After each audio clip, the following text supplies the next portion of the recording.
আসসালামু আলাইকুম।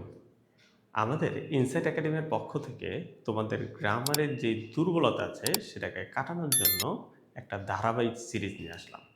তোমাদের জন্য খুশির সংবাদ, আমি ইনসাইট একাডেমির পক্ষ থেকে তোমাদের জন্য 100 important rules of basic grammar যেটা আছে সেটার সিরিজ আজকে থেকে ওপেন করতে যাচ্ছি। তো সেখানে আমরা যেটা আজকে পড়ব, শুরুতে যেটা পড়ব সেটা হচ্ছে, দেখো টাইটেল অলরেডি বলা আছে, সাবজেক্ট মানে কি শুধু নাউন প্রোনাউন? আসলে আমরা এই সাবজেক্টে যদি না চিনি তাহলে বলো তো কেমনে বাক্যের ভার্বটাকে ফাইন্ডিং করব? এই ভার্বের কে ফাইন্ডিং না করতে পারার অন্যতম যে কারণটা আছে সেটা হচ্ছে আমি সাবজেক্টটাকে চিনতেছি না। সাবজেক্ট হিসেবে কে কে বসতে পারে সেটাই আমি জানি না। তো আজকে আমরা নিয়ে আসলাম সাবজেক্ট হিসেবে কে বসতে পারে সেই জায়গাটায় আমরা কথা বলবো, ঠিক আছে?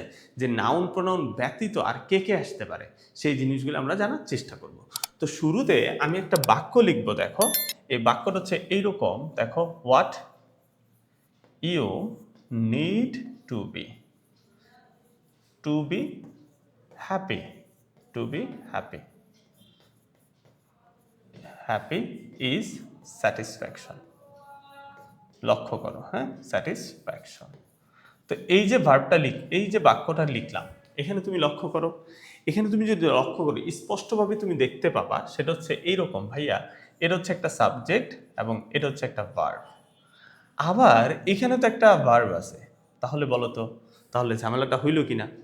এখন আমি জানি যে একটা সাবজেক্ট একটা ভার্ব হইলে তখন সেখানে ক্লজ হয়। আচ্ছা, এখানে সাবজেক্ট ভার্ব আছে, তাহলে এই ভার্বের সাবজেক্টকে, তখন এখানে যে আমরা ঝামেলাতে পড়ে যাই, ঠিক আছে? তখন যখন আমাকে কোয়েশ্চেন করা হয়, হ্যাঁ, যে ভাইয়া এইটার ভার্ব কোথায় পাবো, হ্যাঁ আমি তো বুঝতে পারতেছি না, এই জিনিসটার সমাধান করার জন্যেই আজকে তোমার ক্লাসটা। তাহলে দেখো এখানে তুমি মনে রাখবা, ভাইয়া এই সাবজেক্ট ভার্বের সমন্বয়ে এখানে তৈরি হয়েছে একটা ক্লজ। বলো কি তৈরি হয়েছে? একটা ক্লজ। আর এই যে ইজ একটা ভার্ব আছে, এই ইজ ভার্বের পুরো সাবজেক্ট হচ্ছে এই অংশটা। তাহলে এই অংশটা হচ্ছে সম্পূর্ণটাই সাবজেক্ট। কার জন্য? ইজের জন্য। তার মানে তোমাকে জানতে হবে যে এখানে যেটা বসছে সেটা হচ্ছে ক্লজ অ্যাজ সাবজেক্ট। তাহলে সাবজেক্ট হিসেবে এখানে কে বসছে? ক্লজ বসছে, ক্লজ। এই যে দেখো সাবজেক্ট ভার্বের সমন্বয় তৈরি হয়েছে একটা ক্লজ, আর ক্লজটা কি হিসেবে বসছে? সাবজেক্ট হিসেবে বসছে। তাহলে এখানে এই সাবজেক্টটা কি হিসেবে বসছে? ক্লজ হিসেবে বসছে। এবং তোমাকে আরো একটা জিনিস মনে রাখতে হবে, সেটা হচ্ছে যে সব সময় ক্লজ যদি সাবজেক্ট হিসেবে বসে তাহলে ভার্ব হবে সিঙ্গুলার। সিঙ্গুলার মিন্স হচ্ছে ইজ হবে, হ্যাজ হবে, ডাজ হবে, ওয়াজ হবে, হ্যাঁ, এইগুলিকে বলা হয় সিঙ্গুলার সাবজেক্ট, ঠিক আছে? তাহলে এটা হবে। তাহলে আমি যে ফার্স্ট যে ক্রাইটেরিয়াটা দেখলাম যে নাউন প্রোনাউন ব্যতীত, নাউন প্রোনাউন কিন্তু আমরা সবাই জানি, নাউন প্রোনাউন ব্যতীত হইতে পারে কে? ক্লজ হইতে পারে। আফটার দ্যাট আসো, হ্যাঁ, এরপরে আসো, এরপরে আসতে পারে ফ্রেজ। বলো কি আসতে পারে? ফ্রেজ। আচ্ছা, এই ফ্রেজ মানেও গ্রুপ অফ ওয়ার্ডস। বলো ফ্রেজ মানে গ্রুপ অফ ওয়ার্ডস, ক্লজ মানে গ্রুপ অফ ওয়ার্ডস। তাহলে what's the difference between them? এখানে ডিফারেন্সটা হচ্ছে যে এইখানে যখন আমি বলতেছি গ্রুপ অফ ওয়ার্ডস, বাট এখানে সাবজেক্ট অ্যান্ড ভার্ব থাকবে, কিন্তু এখানে সাবজেক্ট অ্যান্ড ফাইনাইট ভার্ব একসাথে হবে না, তখন সেটাকে কি বলা হয়? ফ্রেজ বলা হয়। এখন দেখো আমি যদি বলি ঢাকা ইউনিভার্সিটি, বলো ঢাকা ইউনিভার্সিটি। এখন তুমি লক্ষ্য করবা যে ভাইয়া এখানে ইউনিভার্সিটি। আচ্ছা, এখন তুমি লক্ষ্য করবা যে দেখো ঢাকা একটা শব্দ, ইউনিভার্সিটি একটা শব্দ, দুইটার সমন্বয়ে কি হয়েছে? ঢাকা ইউনিভার্সিটি। এবং এটা কিসের পরিচয় দিচ্ছে? নাউন ফ্রেজের পরিচয় দিবে কিনা সেটা আমরা এখন ডিসাইড করব, যে সামনে যদি আমি বাক্যটাকে তৈরি করি তাহলে আমরা ডিসাইড করতে পারবো। এখন যদি আমি বলি Dhaka university is the most prestigious, prestigious university in Bangladesh. হ্যাঁ, university in Bangladesh, university in Bangladesh. এখন তুমি লক্ষ্য করো তো ভাইয়া, এখানে এই যে ঢাকা ইউনিভার্সিটি যে বললাম, এখন তুমি এখানে দেখো ঢাকা ইউনিভার্সিটির পরে কি আসছে? ইজ আসছে। তার মানে এটা সাবজেক্ট, এটা ভার্ব। তার মানে এখানে তখন এইটাকে আমি বলতে পারবো কি? একটা ফ্রেজ। এবং এর নাম কি হবে? Noun phrase. তাহলে এখানে যে ক্লজটা ছিল এই ক্লজটার নাম কি হইতো? Noun clause. এইভাবে তোমাকে মনে রাখতে হবে, ঠিক আছে? তাহলে নাউন প্রোনাউন ব্যতীত এখানে যেটা পাইলাম ক্লজ এক্স সাবজেক্ট, এখানে পাইলাম ফ্রেজ অ্যাজ সাবজেক্ট। বলো ফ্রেজ অ্যাজ সাবজেক্ট। তাহলে ফ্রেজেস সাবজেক্ট আমি পেলাম। ওকে, আচ্ছা।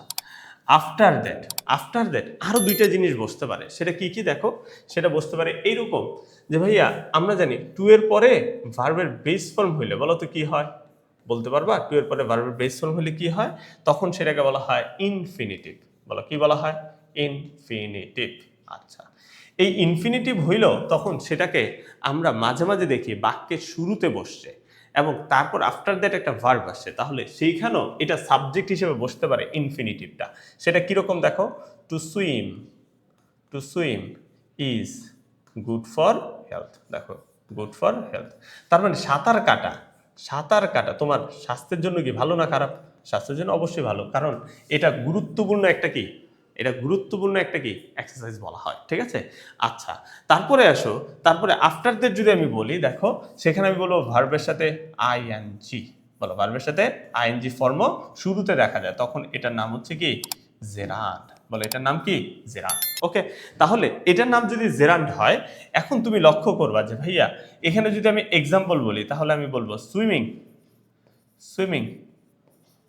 Swimming is good for health. দেখো, swimming is good for health, তার মানে এই যে সুইমিংটাও তোমার স্বাস্থ্যের জন্য কি খুবই ভালো। তাহলে এখানে একই রকম বাক্য দিয়ে আমি তোমাদেরকে বুঝালাম যাতে তুমি মনে রাখতে পারো, খুব সহজে মনে রাখতে পারো। তাহলে টু এর পরে ভার্বের বেস ফর্ম হলে ইনফিনিটিভ হয়, সেটাও সাবজেক্ট হিসেবে বসতে পারে, আবার জেরান্ড হলে সেটাও কি সাবজেক্ট হিসেবে কি বসতে পারে। তাহলে আমি যদি এখন একটু কনক্লুশন পার্টে আসি, কনক্লুশন পার্টটা হচ্ছে এইরকম যে একটা বাক্যের সাবজেক্ট হিসেবে শুধু নাউন প্রোনাউনই বসে না, এর বাহিরে ক্লজও বসতে পারে, এর বাহিরে ফ্রেজও বসতে পারে, এর বাহিরে টু প্লাস ভার্বের বেস ফর্ম হয়ে ইনফিনিটিভ বসতে পারে, এর বাহিরে ভার্বের সাথে আইএনজি হয়ে জেরান্ডো কি বসতে পারে। যদি তোমার এই সিরিজের ক্লাসগুলি ভালো লেগে থাকে তাহলে কমেন্টস বক্সে এখনই জানাও এবং তোমার বন্ধুদেরকেও সহায়তা করো শেয়ার করে, যাতে তারাও কি তোমার সাথে ইংলিশে যে বেসিক গ্রামারটা আছে সেটা খুব সহজেই শিখতে পারে।